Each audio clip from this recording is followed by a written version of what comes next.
So before today's video gets started, we effed up big time when we did our splitter video. For everybody that's been around long enough, you know what this list is, and you know I made this list when my channel is very small. And if you look right here, what does that say? It doesn't say side skirts, but boy, the splitters are done. I don't know what we were doing. We completely forgot. Okay, that's it. We can start the day.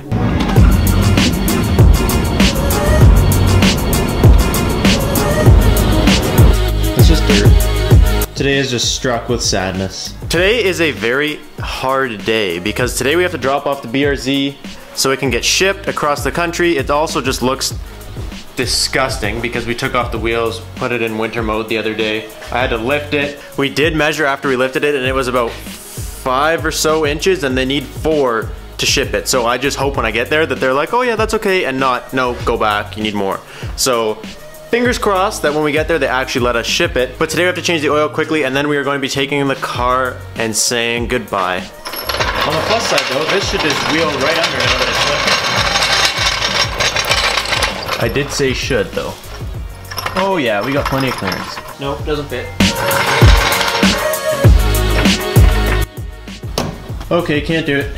Today's video is gonna have the world's worst lighting. Don't even care. It is too damn cold to have all these doors open. And what a miserable day. Like, just a perfect day to say goodbye to your car in the wet, rainy sadness.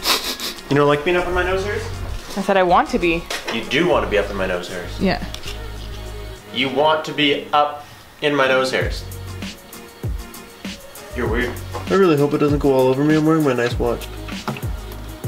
Then you take this non-drippy used filter and just fucking yoink, put it in here, and get rid of it.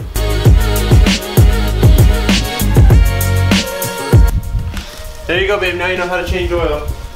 So when we ship the car, there's like a certain regulation of things that you can and cannot have in your car. You're allowed to have things that make sense, like a snow brush and stuff, but no personal belongings. You can have like your owner's manual and stuff, so now I'm just gonna make sure I have all the right stuff. Like this Cooper's Farm thing from when we went to the pumpkin patch, can't go. This receipt for gas. I got an aux cord from work. We can keep that. This receipt for gas. This is from my helmet for autocross. Ooh, paint pen for your car. We'll do that before we leave. Lip chap, camera lenses, couple pens. That's it. Oh, not a lens cover. I don't keep a lot of stuff in my car. However, I don't think they're gonna like this, my detailing stuff. We will have to pack this. Man, driving on these tires now, like the winter tires, and the fact that I raised my coilovers is unreal. It's like driving a cloud. Like, you completely forget how nice your car is to drive after you've lowered it until you do something like this, where now I have just like way more comfort, and a lot of it's from the tires. Like, most of it is from the tires, but dude, unreal. I'm loving this. Also, just a little helping fact, if you guys ever need air in your tires and you're out of change, you can just go to a dealership. And that's something that a lot of people don't really know.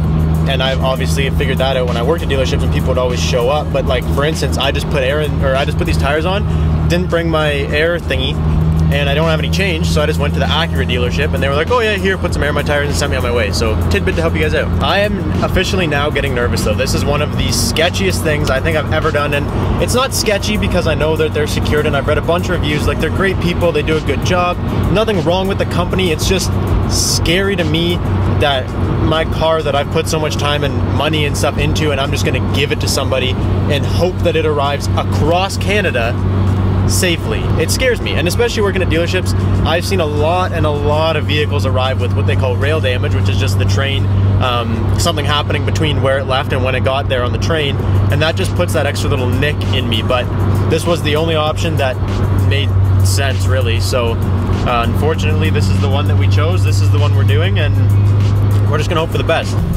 Well, I can definitely say my car is the only not brand new car in this entire frickin' yard.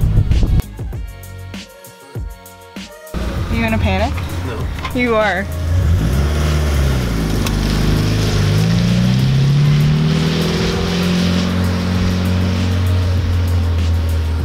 the first time someone else has driven your car. Chris, other than you, that's the first person to drive my car. I just shit my pants. So like, I was all cool with dropping it off, and I literally was telling Courtney, I'm like, I don't give a fuck. It's fine. I'm comfortable with it. I believe in them. I just don't want to know how they drive my car. And this boy goes and drives it right in front of me. He didn't drive bad. I just It's a little bit of a heart wrench. It's one of those things where I don't want it to happen, and I do agree with lots of people when they're like, how are you doing that? I have no friggin' idea. It sucks, and I didn't want to do it, but it was the only choice. So like, it's either move to BC and keep your car, or move to BC and leave your car. So I had no choice. They also offered to send one of their fleet of trucks to my actual front door and pick it up, and they would have taken it here. That would have costed a little bit of extra money, which is, I don't know, for me unnecessary. Plus, I've seen the people that drive those trucks, and I don't want them driving it. At least now it's just getting put from here straight to a train, just straight across the country, no on and off. It sucks, but it's happening. Like, this is what makes me most nervous. Like, my car, if it gets chosen to go on the top, oh my God, like, look at this thing. What even is this? How do you nicely drive a car up that onto a train? You don't. You straight up do not drive a car nicely straight up this frickin' thing onto a train. There is no possible way. But I have one choice. It's to keep cool and see my car in 3 weeks, so I'll see you then. Hey buddy, what's up? Rub your face on everything you can, eh? Hey, don't bite it. Hey! I'm excited to move to BC because I'm excited to get a cat. I've had a dog for the longest time, and Courtney has a cat, and I'd love to get a dog, but it's like, we're gonna be doing a lot of stuff over there, like traveling and seeing stuff, and I don't want to get a dog because I feel like that's rude to him, because even though cats, you know, it's not nice to leave them alone, you can leave them alone for a lot longer before they go completely psycho and kill somebody. Whereas dogs, like, need your love all the time, and I don't want to get a dog and not give it the love it deserves. So basically now I have a tracking number, and I just get to track my car and see the progress. They'll call me when it gets there. Yeah, I'm nervous, but like I said before, if I want to go to BC, I gotta ship the car. I trust them. It's got full coverage on it if anything were to happen, so I'm just hoping for the best. We're gonna spend the rest of the night continuing to pack.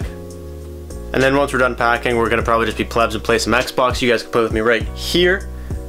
So that's all for today. Thank you guys so much for watching. I will catch you next time. Peace out.